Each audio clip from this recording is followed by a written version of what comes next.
Well, welcome to another episode of Rim Shots with Sean, brought to you by Barstools and Bandtalk. And I'm pleased to welcome a guy that we've been trying to set this up for a little while through my friend Christina. We have Dave Revels. Sir, how are you? I'm fantastic, Sean. How you? I'm great. Where are you joining us from, Dave?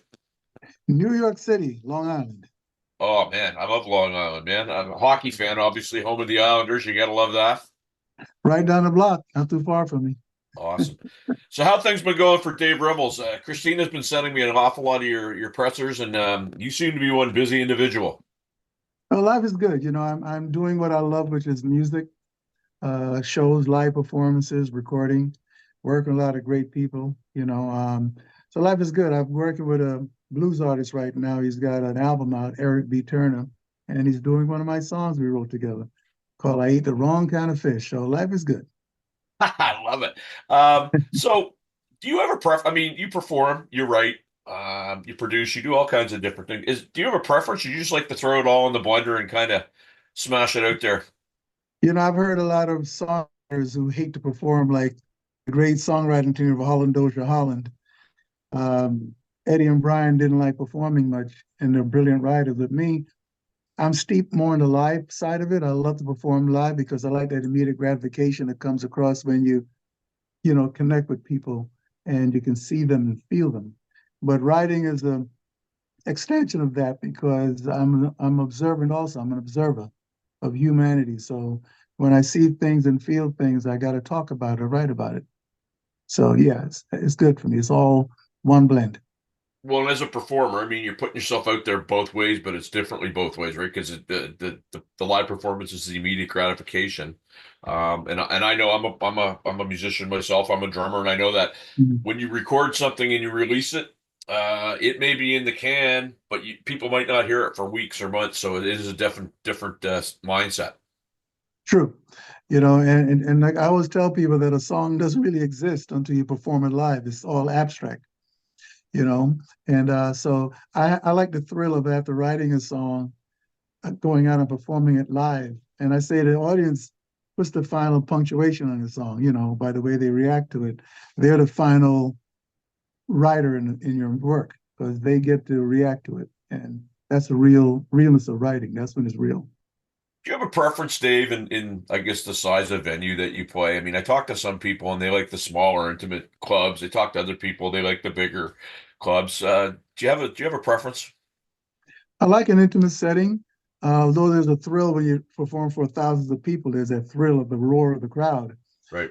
So that's fun too, And when you have an entire uh, uh, theater or arena reacting to you, but when you're doing an intimate place like maybe 200 or 300 people, and they're right there in front of you, it's real personal, and I like that because I love that because I can see their eyes, I can laugh with individual people, and everybody's in tune because you can see everyone all at once. I follow a great Facebook page. It's about the late great Hal Blaine, who was a member of the Wrecking Crew. He's probably played as a drummer. He's played in almost more number one hits than anybody. And he had a great sense of humor. And he talked about Miles Davis, and he talked about how Miles Davis always said he liked jazz because he didn't like to play for people, which was all, you know, which so Miles Davis when you hear that, right? But Oh um, yeah.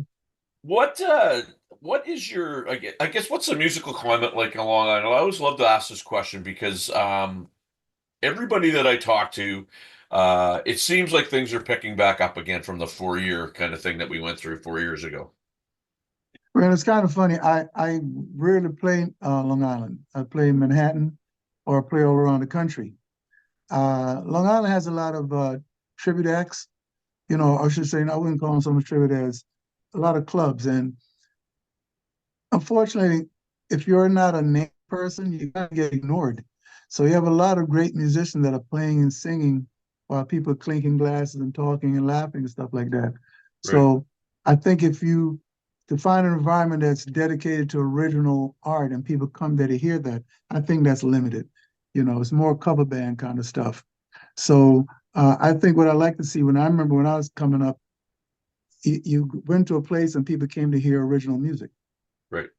And you remember CBGB's?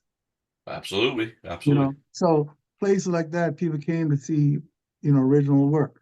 So I tend to gravitate towards venue that where people come to hear that, like the Cutting Room in Manhattan.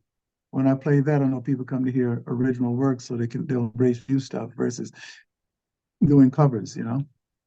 Um, I spoke with an artist yesterday who is from, well, he's living in Connecticut now, but he is from New York, and he said that exact same thing, that if you want to have an every weekend sort of deal, you got to go out to Long Island and some of those. I mean, when I was growing up, I heard about Poughkeepsie and Long Island and all those places that people had to go out to play.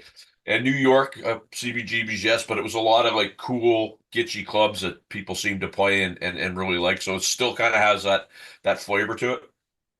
Yeah, some place you go to, in like more Manhattan, because like I said, Long Island, I don't even play Long Island much, even though I live here. Right. But Manhattan, you can find places that still appreciate music, like the Bottom Line, or I'm excuse me, the Bitter End. Yeah.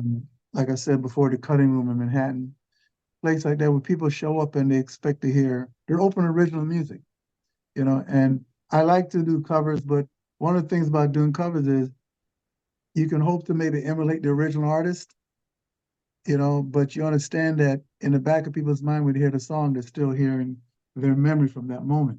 Right. But when you're doing original work, you get to really see if people are really listening, And so as a songwriter, singer, performer, I tend to gravitate where I can do my original work. What would, from a cover perspective, what would a Dave Revels cover? Like what artist or artists would you pick off? Wow. Well, it's more genre than artist. I like country rock, so I write a lot of my songs have flavor of country rock because the stories involved. Right. So I rarely listen to the radio. I'm kind of a strange kind of people. I rarely listen to the radio because I don't want to be overly influenced by hearing people's style so much. But I'm a lyric guy, so I love a good lyric. So country rock music, but for me, I'm always writing, man, and I'm eager to perform live that music. I like reggae, you know, so I like to maybe interpret some songs reggae form. I've got reggae songs out too that I've done. I work with this reggae producer and songwriter in Florida. His name is Ed Robinson. You remember the reggae version? Knock, knock, knocking on heaven's Yep. door. Absolutely. That's him. So he's produced a couple tracks on me. So I tend to lean like that, like do a different genre in a song. If I like it, I bend it to another genre like reggae. Well, and it's nice that as a performer you can do that because I mean, I live in Halifax, Nova Scotia, Canada, right? So I'm north of you, and they want to hear covers and they want to hear a specific thing, and it's you take liberties, and guess what? It's probably not going to work out so well for you, and it's unfortunate, but you got to know going in that if that's what you're doing, that's the gig, right? Yeah, but I don't not cover artists or cover bands because you know a lot of these artists are not alive anymore, or they Right. stop performing. So to me, uh, if you take the time to really learn the nuance of the song, understand the song, and when you perform it and interpret it, you're giving your heart. I'm all for that. I love that. I've done that too because I have nationally touring shows. I produce a Motown nostalgia show and a Southern soul show called Soul of America, which features Otis Redding music, Ray Charles, Sam and Dave, Wilson Pickett, those guys. And there was a big market for it, so that those shows tour all over the country. So I'm happy to do that. But my love, like I said, is digging in and writing a song and then actually performing it live, not just writing it and putting it out there in social media Right. and never performing it. Because to me, a song doesn't exist, man, until you do it live. Yeah, and I mean, common talk now is the state of music and how to get your music out there, and what it means with streaming and social media, and I mean, it's messy. Everybody knows it's messy. It's really hard to do anything with it. As an artist now, Dave, in this day and age, what is your goal when you get your music out there? Is it to play it live? Is it to really like what is your goal overall?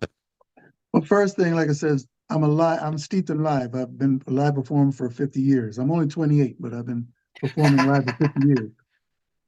Um, is to perform my music live because I don't have the money or the resources to keep popping out of that sea of social media. You know, I engaged a social media promoter for my song. You know, you can spend $5,000 a month just to keep your face levitated out of the pool of music being released on social media. And if you drop that if you don't put that $5,000 in for 1 month, you sink back into the sea. Yep. So it's really an artificial environment, you know. Yes, you might be one of those fortunate people who go viral, you know, something you do takes off, and that's great if it happens. It does happen. But I'm content with going from room to room and performing live because I get so much thrill out of that, you know. I mean, you perform, you know what I'm saying? There's just something about it when you connect with a song with an audience and you can feel when they're with you, you know, and you can feel them and you can almost get the personal and get to know people. So I love that, you know. So I'll take my music old school, like all those bands used to do, Leonard Skinner, all these bands, you know, AC/DC. They went out live, man, you know, and they got fans one room at a time, but every fan that you get in those rooms stick with you forever. And it's funny you mention that because in this day and age that everybody talks about organic growth, but it's organic growth is hard because everybody gets caught up in these numbers, whether they're real or fictitious, right? That's like, oh, did you see how many views that they got? They, they have 100,000 streams. They could be bought. They could be, it's one of those things where you don't know what's real anymore. And I think you just got to ignore all that white noise and just do your thing and hope for the best. You know when it's real? When you say come to my concert, you see who shows up. Yeah, well, absolutely. You get that right, my friend. That's 100% accurate. There's no question. And and it's one thing too where you say you like playing live and we just talked about that. And, it's hard for the I'll call layman, non-musician to understand that it's a business of when you're playing a lot, you want downtime because maybe your body's sore or you're tired or whatever, but then when you're not playing, you want to be playing and people can't understand that push-pull that we have as players. Well, as artists, you know, writing, you never stop. You're never off Yeah. because I could be walking in a hallway and I hear somebody say something that triggered something in me, and I go, "Wow, that's interesting." And then by the time I get back to my room or hotel or resort, wherever I happen to go on vacation, I'm writing something, you know. And so artists don't turn off, man. You never turn off. You Absolutely. chill, even if you're lying on a beach and look in the ocean. Something about one wave gets you, and all of a sudden you start writing something about that wave. And a wave means something else other than just a wave. It's like a metaphor for something. And you're right, you know.